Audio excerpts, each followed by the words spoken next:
अस्सलाम वालेकुम गाइस। तो कैसे हैं आप सब? तो आप भी ये सब सोच रहे होंगे कि भाई ये दूसरी वीडियो है जो एक ही जगह पे आ रही है। तो उसकी बेसिकली वजह ये है कि मेरे रूम पे जो सबसे अच्छी जगह है ना जहाँ पे बैठ के मैं वीडियो बना सकता हूँ वो मेरी ये डेस्क है, ठीक है ना। तो आज की वीडियो जो होने वाली है ना वो जर्नलिंग के ऊपर होने वाली है। और ये बात मैं ऐसे ही नहीं कर रहा क्योंकि मैं 6 महीनों से from the start of this year 1 जनवरी से ना मैं जर्नलिंग कर रहा हूँ।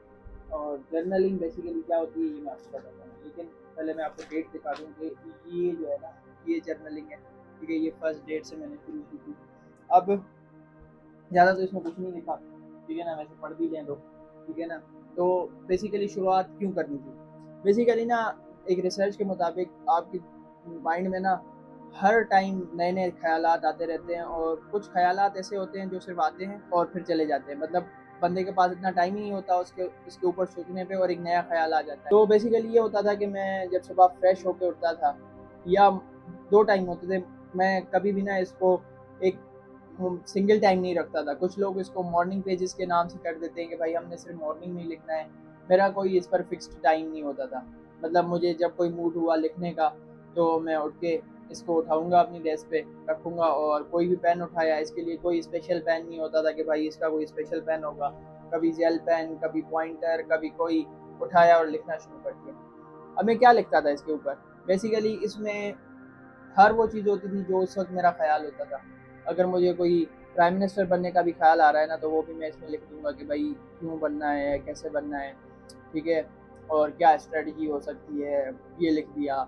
या अगर कभी मैं लो फील कर रहा हूँ, ठीक है ना, मुझे किसी ने कोई बात बोल दी, ठीक है ना, अब वो मैं क्यों कर रहा हूँ, क्योंकि ना कहते हैं बताने से ना जो चीज़ होती है ना वो कम होती है। तो कभी कभी आपके पास ऐसा होता है कि आप किसी को बता नहीं सकते कि यार ये मेरे साथ ये हुआ है, ठीक है ना, या हुआ भी हो तो एट टाइम्स आपके पास वो रिसोर्स या वो बंदा आपके सामने मौजूद नहीं होता।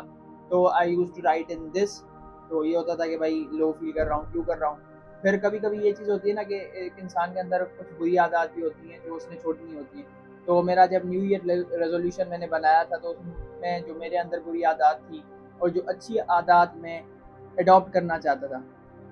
आदत जो है वो आदत का जमा है, ठीक है ना, सिंगुलर और प्लूरल है, ठीक है ना, उर्दू में बता रहा हूँ। तो मैंने कुछ अच्छी आदत जो थी वो अडॉप्ट करनी थी। तो मैंने ना पहला काम ही ये किया कि मैंने इसमें जिस दिन मुझे कोई ख्याल आ गया कि यार मैंने ना अच्छी आदत ये अडॉप्ट करनी है ना कि मैंने सुबह मसवाक करना है, ठीक है।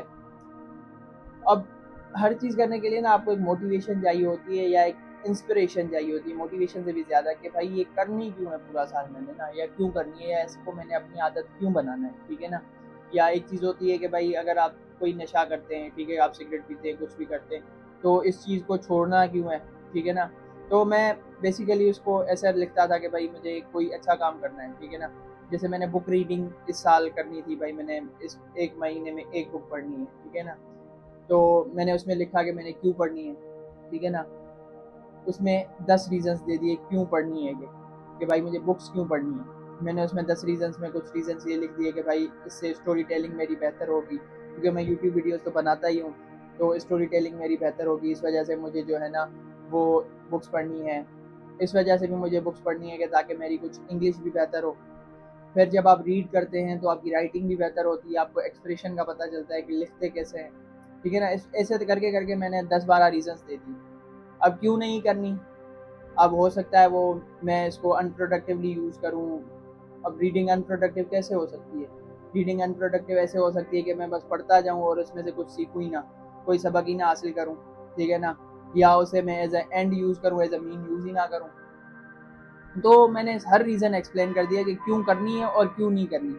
अगर तो मुझे ये लगता था कि भाई करने वाले के जो है ना वो आदात मुझे जो अच्छे लग रहे हैं कि करने वाले में ज़्यादा फ़ायदे हैं, प्रोज आ रहे हैं, कॉन्स नहीं आ रहे, या कॉन्स आ भी रहे हैं तो मैं उसको प्रोज के अंदर ओवरकम कर सकता हूँ, या जो कॉन्स हैं उनको मैं अपनी स्ट्रेंथ बना सकता हूँ, मतलब जो वीकनेसेस हैं उनको मैं अपनी स्ट्रेंथ में ट्रांसेंड कर सकता हूँ।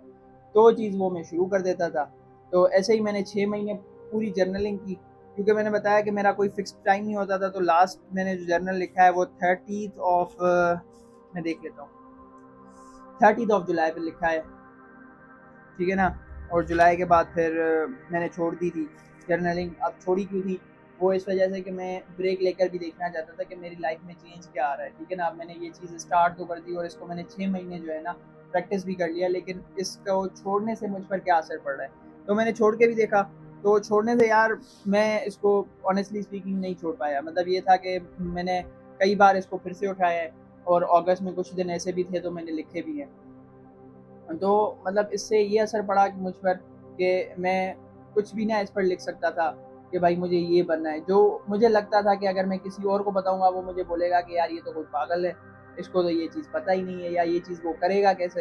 तो वो चीज़ अगर मैं इस पर लिखता हूँ ना, तो मुझे बड़ा अच्छा लगता है कि यार चलो मेरी इमेजिनेशन में ही सही या मेरे किसी ख़्याल में ही सही, मेरे पास कोई चीज़ तो है कि मैं समझ सकता हूँ मुझे ये ना गलत बोलेगा, नहीं सही बोलेगा, this just non living thing और ये अमोरल है। तो मतलब ये चीज़ इसमें है और मुझे पता है कि भाई ये चीज़ इसमें है और किसी को नहीं पता। तो ये वाली सीन होता है ना कि बंदा लिख सकता है। तो जर्नलिंग का मुझे बहुत अच्छा फ़ायदा हुआ है। आप रिकमेंड मैं इस वजह से करूँगा कि जर्नलिंग करें, आप अपनी लाइफ में डिफरेंट चेंज ला सकते हैं। ये मेरा चेंज था और ये मेरा पॉइंट ऑफ व्यू था।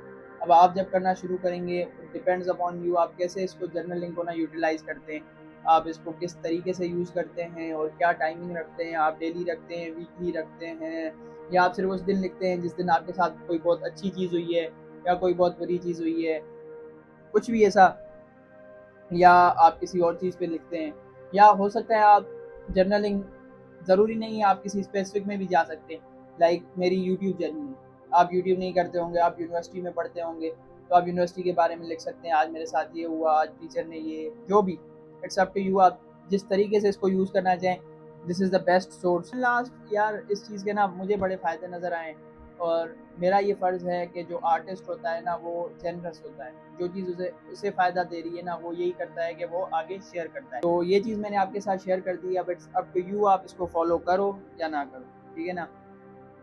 मिलते हैं एक अगली वीडियो में, तब तक के लिए पीस आउट।